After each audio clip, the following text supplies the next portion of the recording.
Silahkan, Dok. Ya, selamat siang. Perkuliahan kita hari ini adalah berjudul dengan persalinan kembar. Slide. Judul ini telah masuk dalam rencana pembelajaran semester, yaitu pada slide.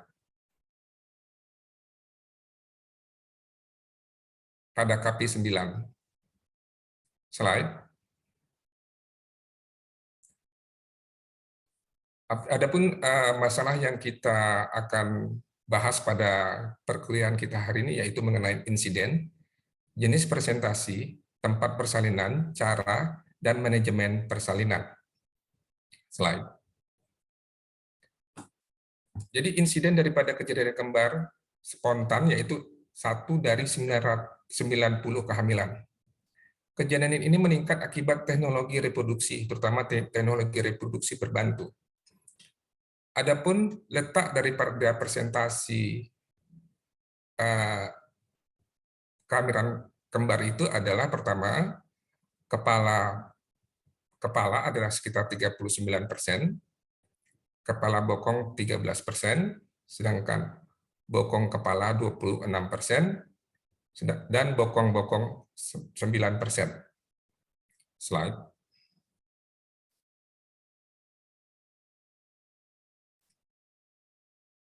Untuk lokasi dan cara melahirkan daripada kehamilan kembar ini perlu didiskusikan atau diberi arahan kepada keluarga pasien melalui tenaga-tenaga yang sudah terampil.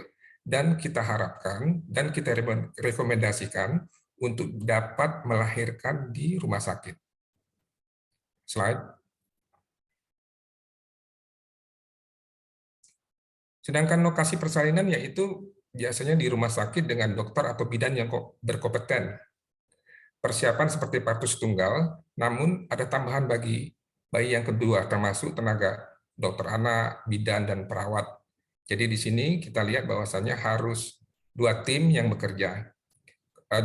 Jadi berbeda dengan kehamilan yang biasa atau dengan kehamilan dengan 1 bayi.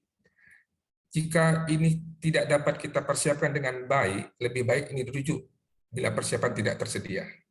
Jadi lebih baik kita rujuk ke rumah sakit yang lebih lengkap jika fasilitas kita tidak tersedia. Slide. Cara persalinan yaitu pertama-tama yang perlu kita perhatikan adalah letak dan presentasi tiap janin. Jadi nanti kita perhatikan, nanti kita akan bahas pada slide berikutnya, yaitu pada kehamilan kembar ini, partus per vaginam adalah yang terbaik, kecuali ada kontraindikasi. Jadi setelah tali pusat harus tetap terklaim sampai bayi kedua lahir. Jika bayi pertama sudah lahir, tali pusat harus diklaim sampai bayi yang kedua lahir. Slide.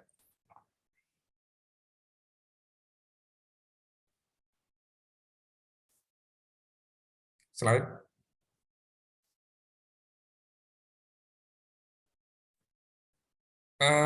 Yang kita bahas berikut ini adalah kembar pertama anaknya sungsang. Jadi persiapan partus vagina sama seperti bayi tunggal. Waspada risiko interlock bila bayi preterm dan kedua adalah letak kepala. Jadi interlock itu di mana terjadi terkunci di antara dagu dan dagu daripada bayi tersebut. Kemudian bila bayi kedua bila letaknya kepala, persalinannya yaitu dengan pervaginam. Bila bayi keduanya letak sungsang, yaitu persalinannya dengan pervaginam, mungkin perlu ekstraksi.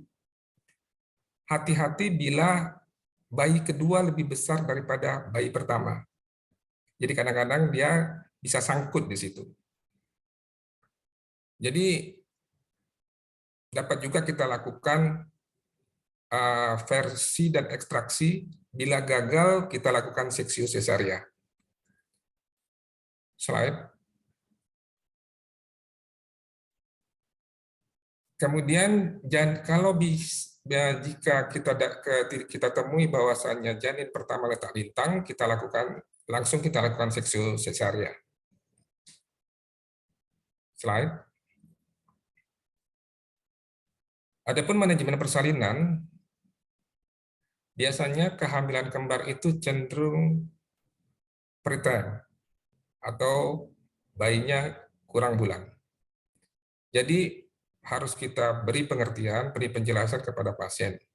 Kemudian penyuluhan pada pasien tanda-tanda bagaimana terjadi permulaan persalinan seperti keluar darah, adanya mules, dan keluar air.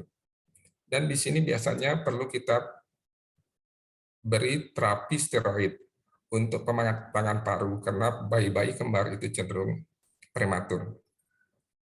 Kadang-kadang juga ada kontraksi yang berlebih pada kehamilan kembar sebab rahim itu tegang terlalu besar. Biasanya diberikan tokolitik. Tapi pemberian ini harus hati-hati, dapat menyebabkan edema paru. Jadi dapat juga pada manajemen persalinan ini kita lakukan induksi seperti pada kehamilan tunggal.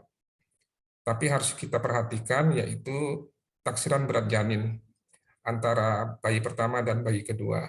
Kalau berbeda terlalu jauh, hati-hati. Kemudian augmentasi, yaitu biasanya kita berikan oksitoksin dipertimbangkan setelah kelahiran bayi yang pertama. Slide.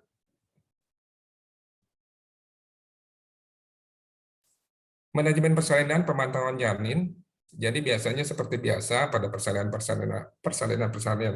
yang kita hadapi selama ini, awasi auskultasi intermiten kedua janin, jadi detak jantung janinnya harus diperhatikan. Kemudian tidak ada batas waktu interval kelahiran, yang itu yang perlu kita ketahui. Slide. Selanjutnya adalah manajemen postpartum. Jika bayi telah lahir, kita tetap manajemen aktif di kala 3. Kemudian setelah plasenta lahir, kita inspeksi apakah ada kelainan daripada plasenta. Kemudian biasanya pada ibu-ibu dengan kehamilan kembar itu meningkat risiko depresi postpartum. Jadi harus kita pantau keadaannya setelah postpartum. Kemudian kita memberikan penyuluhan masalah kembar pada ANC. Biasanya pada bayi-bayi preterm atau bayi-bayi kurang bulan perlu perawatan khusus. Jadi ini harus kita persiapkan dengan baik dan kita beri keterangan kepada ibu dan keluarga. Slide. Ya, demikianlah kuliah kita pada hari ini. Jika ada pertanyaan, dipersilahkan.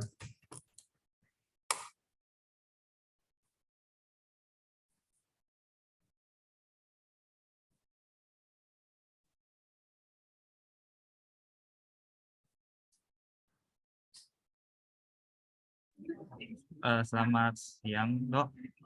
Saya ingin bertanya, Dok, tentang komplikasi apa saja yang terjadi pada kehamilan kembar, Dok. Oh iya, terima kasih. Jadi komplikasi yang dapat terjadi pada kehamilan kembar itu biasanya yang paling sering terjadi adalah mual muntahnya hebat gitu, lantaran produksi daripada hormon yang berlebih akibat plasenta yang lebih besar. Kemudian biasanya cenderung tekanan darahnya bisa lebih tinggi gitu. Dan komplikasi yang paling kita takuti itu pada pasca persalinan, yang paling kita takuti adalah pendarahan pasca persalinan. Akibat daripada regangan daripada rahim yang begitu besar, jadi biasanya kontraksinya agak terganggu. Ya, itu kira-kira komplikasi yang timbul. Oke, Dok. Terima kasih atas jawabannya, Dok.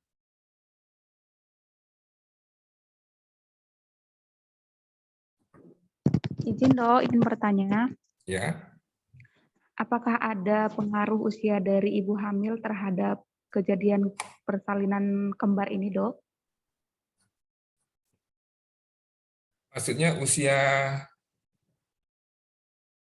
ibu hamil. Biasanya kalau misalnya usia ibu hamil itu pada kehamilan kembar itu biasanya dipengaruhi oleh daripada sel telur yang ada gitu, sel telur yang ada. Jadi sel telur yang ada biasanya yang paling sering ini yang memicu kehamilan kembar ini pada dewasa-dewasa ini yaitu induksi ovulasi. Ya, induksi ovulasi walaupun kadang-kadang pada kehamilan yang induksi ovulasi itu biasanya sel telur itu cenderung lebih dari satu yang matang. Jadi bisa terjadi kehamilan kembar. Itu yang paling sering yang kita hadapi saat ini. Demikian. Baik, Dok. Terima kasih.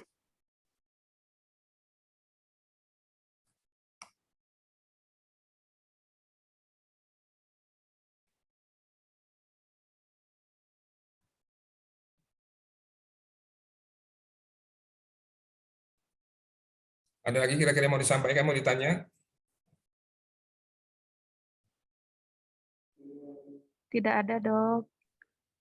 Kalau tidak ada, kita sudahi kuliah kita hari ini. Lebih dan kurangnya saya ucapkan terima kasih. Ya. Terima kasih, Dok. Ya, terima Terima kasih. kasih, Dok.